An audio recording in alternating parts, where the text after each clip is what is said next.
देवेंद्र फडणवीस को मुसलमानों से पंगा लेना पड़ गया है भारी। असदुद्दीन अवैसी साहब ने ले लिया है बदला। दोस्तों, देवेंद्र फडणवीस जिस तरह से बैरिस्टर असदुद्दीन अवैसी साहब को लेकर बयान दिए थे, उसके पलटवार में मुंहतोड़ जवाब देने का काम किया है बैरिस्टर असदुद्दीन अवैसी साहब।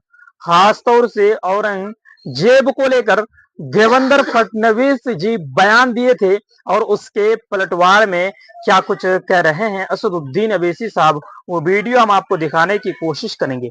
उससे पहले हम बात करेंगे अबू आसिम आजमी के बारे में, जो पूरी तरह से अभी घेरे में वो बटे हुए हैं। लोग, बीजेपी के लोग तरह तरह के नारेबाजी उनके खिलाफ कर रहे हैं। कुछ लोग कह रहे हैं इन्हें पाकिस्तान भेज दिया जाए, कुछ लोग कह रहे हैं इन्हें जेल में डाल दिया जाए। और अबू आसिम आजमी जी जिस तरह से बयान दिए थे, उनके बाद उन्होंने उस बयान को वापस भी लेने का काम किया है। उन्होंने ये कहा कि हमने जो बयान दिया था उसको हम वापस लेते हैं। कहीं ना कहीं उन्होंने माफी मांगने का काम किया है।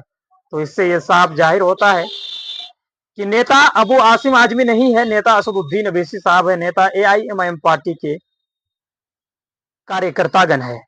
इसलिए कि एआईएमआईएम पार्टी के विधायक हो या एआईएमआईएम पार्टी के प्रदेश अध्यक्ष हो या एआईएमआईएम पार्टी के एमपी हो, यानी असदुद्दीन अवैसी साहब हो, ये लोग किस तरह से इन लोगों को जवाब देते हैं, इन लोगों से सीखना चाहिए अबू आसिम आजमी जी को, ना के थूक कर दोबारा फिर उसको चाटना चाहिए इनको। जिस तरह से इन्होंने बयान दिया था औरंगजेब को लेकर, उसके बाद इन्होंने उस बयान को फिर वापस लेने का काम किया। उसके बावजूद भी पूरी तरह से राजनीति महाराष्ट्र में, यूपी में गर्म है। तरह तरह के उनके ऊपर इल्जामात लगा रहे हैं और खुद देवेंद्र फडणवीस जी कह रहे हैं कि उसे जेल में डालेंगे। एकनाथ शिंदे जी कह रहे हैं कि उन्हें जेल में डालेंगे। और यही अबू आसिम आजमी जी बैरिस्टर असदुद्दीन अवैसी साहब के उम्मीदवार इम्तियाज जलील साहब को हराने के लिए एड़ी चोटी की जो ताकतें हैं वो लगा दी थी।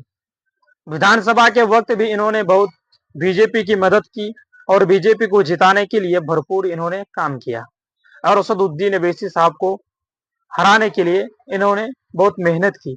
लेकिन अब इस मुसीबत में असदुद्दीन अवैसी साहब ही और एआईएमआईएम पार्टी के नेता लोग ही उनके साथ हैं।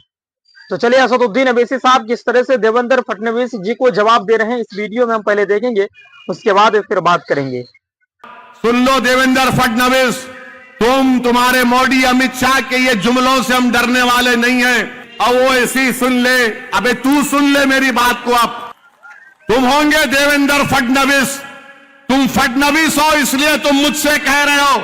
अरे मैं किसी के पैर के पास बैठकर भीख नहीं मांगता हूं, मैं अल्लाह की बारगाह में सर झुकाकर दुआ करता हूं। भीख मांगूंगा मेरे रब से जो जमीन आसमान का खालिक है। मेरे मुकद्दर में कामयाबी है तो कोई माइकल लाल उसको नहीं रोक पाएगा इंशाअल्लाह ताला। ये बार बार डराते हैं, गोली मारेंगे, जेल को डालेंगे। डालो ना बाबा, कौन तुमको रोक रहा है?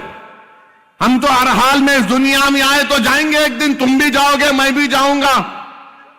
कोई यहां पर जीने नहीं आया है, बल्कि हम तो दुआ करेंगे कि नरेंद्र मोदी, अमित शाह, देवेंद्र फडणवीस को अल्लाह 125 साल की उम्र दे। आमीन बोलो। तो आपने सुना कि असदुद्दीन अवैसी साहब देवेंद्र फडणवीस को जवाब दे रहे थे, मुंह तोड़ जवाब।